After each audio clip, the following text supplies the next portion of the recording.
Welcome back. Let's talk about the economy. In fact, as a matter of fact, the Constitution is divided into chapters. Some of my favorite part has to do with Chapter 4 that has to do with rights, and then Chapter 2 that has to do with objective of state policy, where if you look at Section 16, it pandered towards a welfare state. But we run a neoliberal capitalist economy, but that's not a big conversation. We're going to look at that. But let's talk about what played out at the Monetary Policy Committee meeting yesterday, where all parameters were retained, including the interest rate.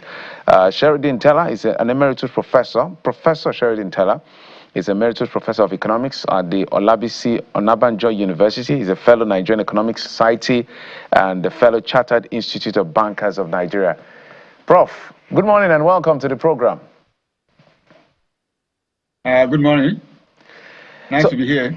Yes, I think a generic question would be, were you surprised at the MPC decision retaining all of the parameters, including the interest rate, and how will this impact the economy in the short term? Well, I was thinking that they will reduce the interest rate, though traditionally they have held this interest rate for long. The interest rate actually, that's the rate at which the central bank will lend to other banks, which means that banks' interest rate will be higher than that interest rate that they have left.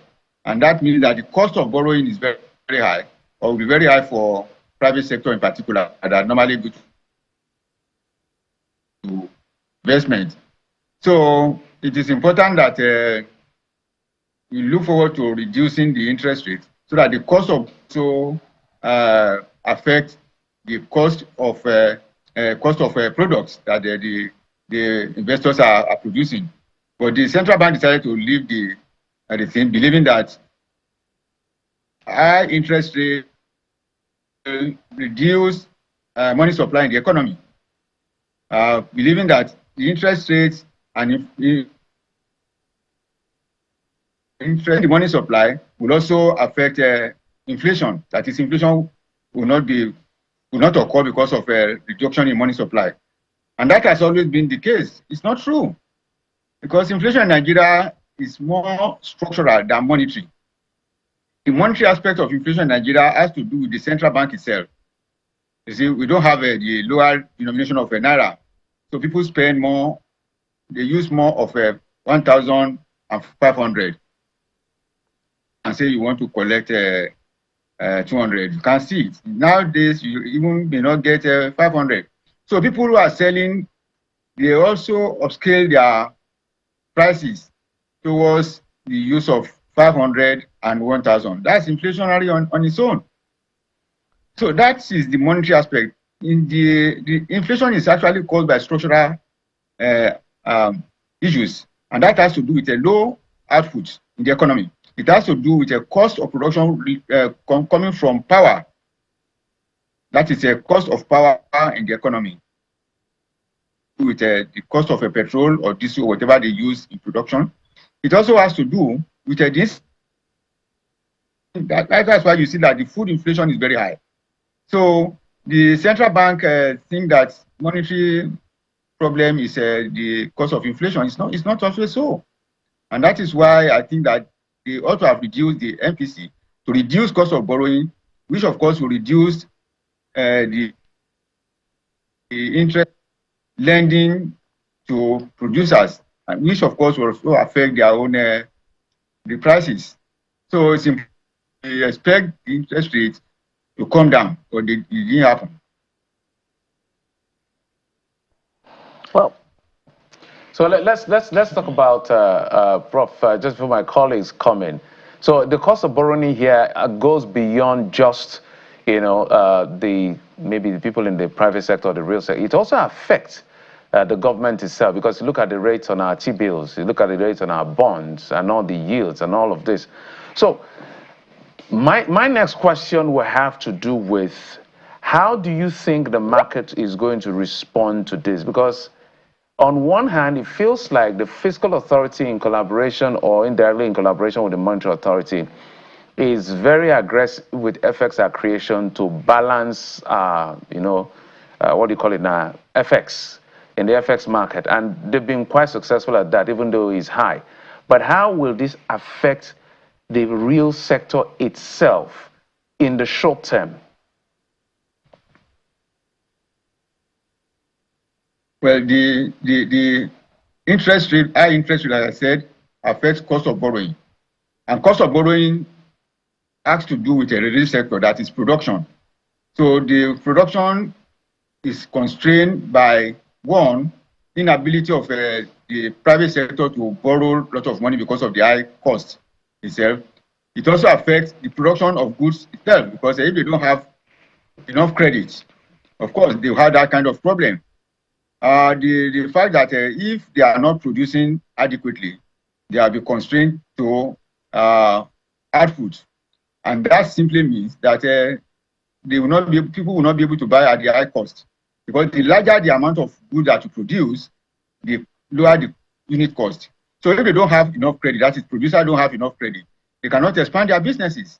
And when they don't expand their business, unit cost will be very high. So the selling cost will also be high. So the interest rate coming down, and therefore giving ability of the banks to be able to give credit to the private sector, will expand their businesses. It will also lead to employment, but that is not what we are having. And that is why the constraint to output in the real sector affect the price on its own. And that's why I say that the relief could have come from the monetary sector by reducing the interest rate, because the structural problems are there and they cannot reach them away. Even the foreign exchange itself is very high. And because it's very high, it creates a serious problem for the economy itself. Because when the government actually devalued the currency massively, the prices went up.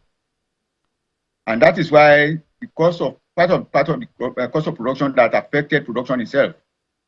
So government ought to have been able to reduce or to appreciate the exchange rate itself, but they have not been able to do that. That massive devaluation actually affected production. Many businesses had to close down, but government was interested in getting revenue, and that is what the problem that we are having.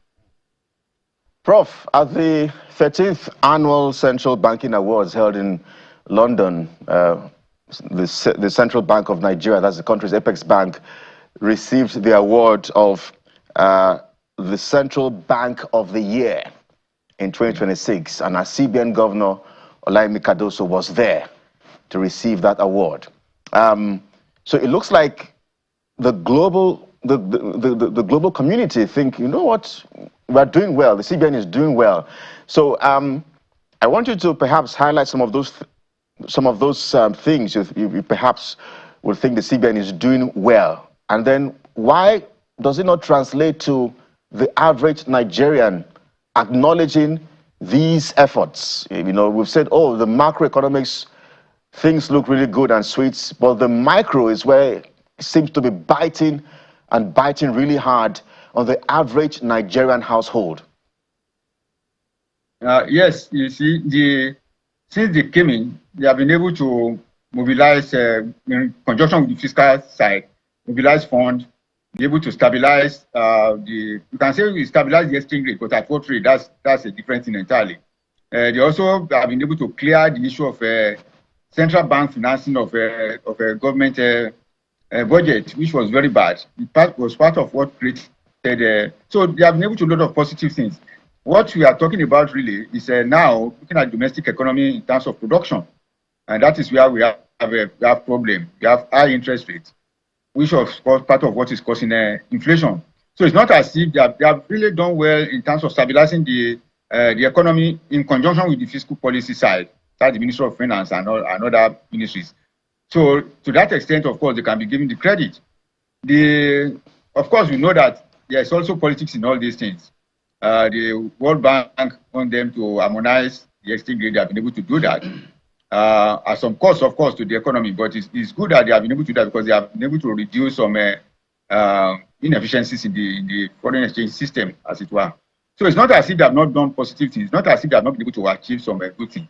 The only thing that we are talking about is about maintaining that high interest rate. Also has effect on the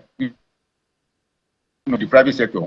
as well as the economy itself being able to move from consumption to. So the central bank role in that sense has to do with this maintaining this rigid rates of 28%, because it means that the banks will lend over and above that particular rate. Which profit, which business are you going to do to have a profit over and above that 30% interest rate? And that's the important thing that we are talking about. It's not allowing money to flow. It's not allowing businesses to have more credit to be able to expand their businesses. That's what we are saying. So it's not as if they have not done well over, when we are talking of the macro level. The macro level we are talking about is how do these things affect, and that is very important. That's why we say we cannot be talking of GDP. We have to talk of employment. We have to talk of increase in reduction in inflation itself, because those are the things that affect the household. So generally, if, of course, we were aware that the governor was awarded the... Yeah, and so some would say... Yeah, and so some would say, perhaps another yardstick for measuring the performance of the CBN would be the impact of its work of regulating the banking system in the country on the real sector, which, should be thriving, but can it thrive beneath the weight of the 26.5% interest rate? But you also touched on the fiscal side, which is what I want to explore, and have you talk about the revenue challenge that we may be having in terms of fiscal responsibility. And I want to highlight a number of reports. First of all, the World Bank has this year drawn attention to complexities in budget structures and delays that weaken financial reporting and transparency, specifically pointing out discrepancy in Nigeria's 2026 budget, identifying 8.8 trillion naira in government expenditure that are extra budgetary. The IMF has doubled down on this. I'll just cite maybe two more. The former vice president and candidate of the ADC has exposed 12.8 trillion naira allocation allegedly hidden under this government's budget, claiming that they're concealed under the service-wide vote. We could also talk about how a fake agency found its way into the 2026 budget and was able to secure a line item. I'd like you to speak to all of this under one administration, in the same government where there are concerns of budget overlap and contractors not getting, their allocation for jobs that they have duly performed. We could go on and on. How does this impact on what should be the local economy if, these extra budgetary spendings have found their way really to priorities that they should go to? So what are we missing out? What's the local economy missing out as a result of these items, these concerns raised on the budget? Mr. Sheriff Dean. In the last 3-4 years, have not been actually having an appropriate impact on the citizen, because one large proportion of that budget is spent servicing and paying and repaying debt, very big debt that we have, all sorts of loans that we have actually committed to. Secondly, the government itself has not been looking at the budget or even using the budget at all. That's why you have all this overlap. The budget for 2024 was not implemented for a long time. It was not even approved in time. So it was then delayed for implementation. The 2025, almost towards the end of the year, that's when we started talking about 2025. But so the government is maybe having budget for having its sake. It's not running the budget as it were. All those hidden things that we are talking about, they are there, actually. But the fact remains that those budgets are not even implemented. The government just run the economy on its own whims and caprices. That's why you can run a whole year without implementing the budget itself. And when they are even running the budget, the capital aspect of the budget are usually not run. You know, the capital has to do with that's what have impact on the economy itself, because the recurrent expenditures like paying salary and all those things, which are normal day-to-day things. But the capital is where you have new projects that will also generate employment, even from the public sector. So there's no budget discipline in this government in the last 3 or 4 years. That's why you have this. You don't even know when this 2026 budget, whether it's being run now, whether it's going to start running in December. So nobody seems to care in the government circle about running the budget as it should be. What is important that let us pay salaries, let us pay emolument, let us make sure the politicians are happy and all that. Because I cannot imagine with all the money that has come in from revenue that they cannot pay contractors. All those things affect the economy itself, because you know how many people are tied to contractors. So if they don't have money, how do they spend? People don't know, the government seems not to know that there's need for money to flow in the economy. Because when money does not flow, it also affects production. And when production is affected, definitely it's going to affect employment. So government there should be some discipline in budgeting. Now we are half of the year. We don't know whether the budget for 2026 is being implemented now. And that has also always been the trend. So even when we talk of this budget, we have the large gap in the budget deficit. That is created in order to be able to accommodate the issue of debt.